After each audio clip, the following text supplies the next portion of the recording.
Welcome to this explainer, breaking down the North Yarmouth Select Board meeting from July 21st, 2026. We're going to unpack the night's biggest decisions, and honestly, it was a pretty busy evening. We had some new beginnings, and this genuinely fascinating debate on how small-town government should actually operate on a day-to-day basis. So here's our game plan.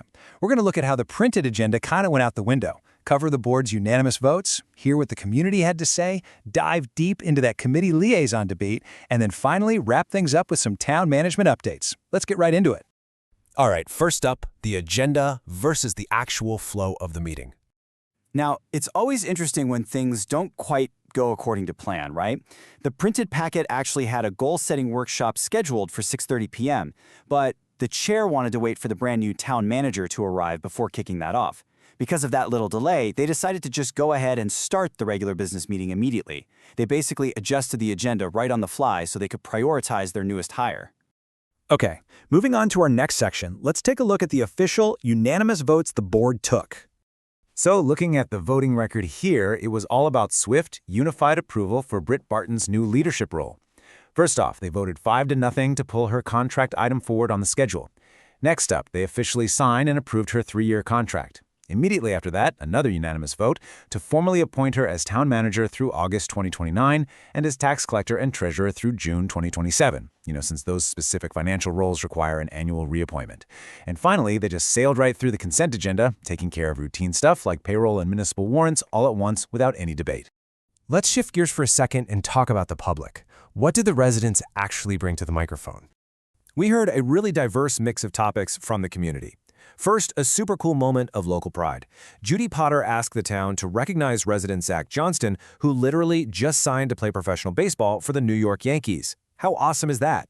Following that, Keith Babalo had some logistical questions about the Casco Bay Trail, specifically asking the board to look into maintenance costs and requirements from other towns that have similar trail systems.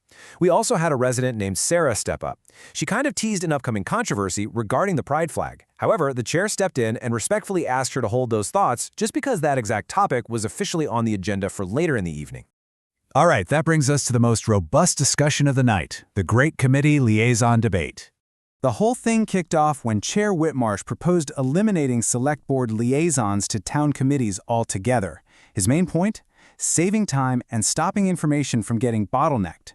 He pointed out that with all these different committee assignments, Select Board members are going to something like 5 extra meetings a month. His idea was that if you remove the dedicated board liaison, committee chairs would naturally just come straight to the microphone to update the full board and the public on what they're up to. But there was definitely some pushback. Resident Nicole Hughes, who is actually a committee co-chair herself, argued that liaisons provide really crucial oversight. She made his passionate case that having a board member sitting shoulder to shoulder with citizens provides real-time guidance and really validates the volunteers' hard work. To her, it's about maintaining that uniquely intimate, small-town civic culture. On the flip side, though, resident Mallory brought up a really valid concern. She asked, what happens if your liaison isn't actually aligned with your committee's goals? She was worried that a single board member could essentially act as a filter, maybe even improperly misrepresenting a committee's true intent to the rest of the board. For her, having committees report directly to the full board is just a much safer, more transparent way to communicate. So you can really see the tension here. The board and the public were totally torn. On one hand, you have the pros of direct reporting. It frees up the select board's time and ensures everyone gets the exact same unedited information. But on the other hand, keeping liaisons means volunteers get rapid, informal answers and feel like their hard work is directly supported. It's that classic local government dilemma, right? Do you optimize for streamlined, formal transparency, or do you prioritize those hands-on, informal relationships that citizen volunteers really cherish?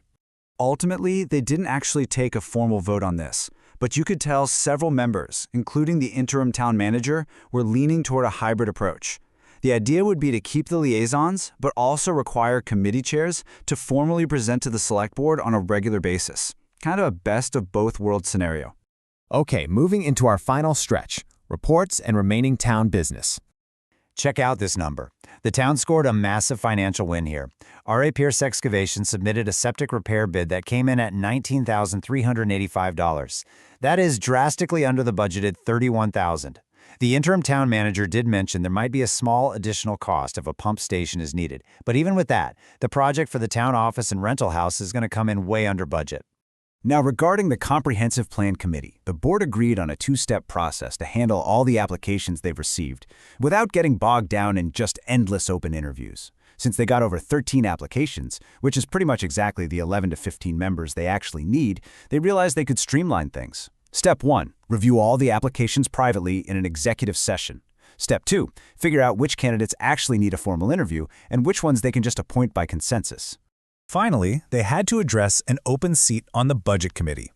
This vacancy popped up because Michael Sweet was just elected to the Select Board. Now, the Budget Committee is an elected position, but because the town charter doesn't allow for a special election right now, the town is going to formally advertise the spot to find a resident willing to step in and serve out the remainder of the term via an appointment. As we wrap up this explainer, I want to leave you with a thought, circling back to that committee liaison debate, because it's something you can absolutely think about for your own local government. In a rapidly growing town, how can municipal governments balance the charm of those informal community connections with the absolute necessity for streamlined, transparent efficiency? It is a tough balance to strike. Thanks so much for joining me today, and keep asking the big questions. Stay up to date with bite-sized news clips and video summaries from the North Yarmouth Notebook in YouTube.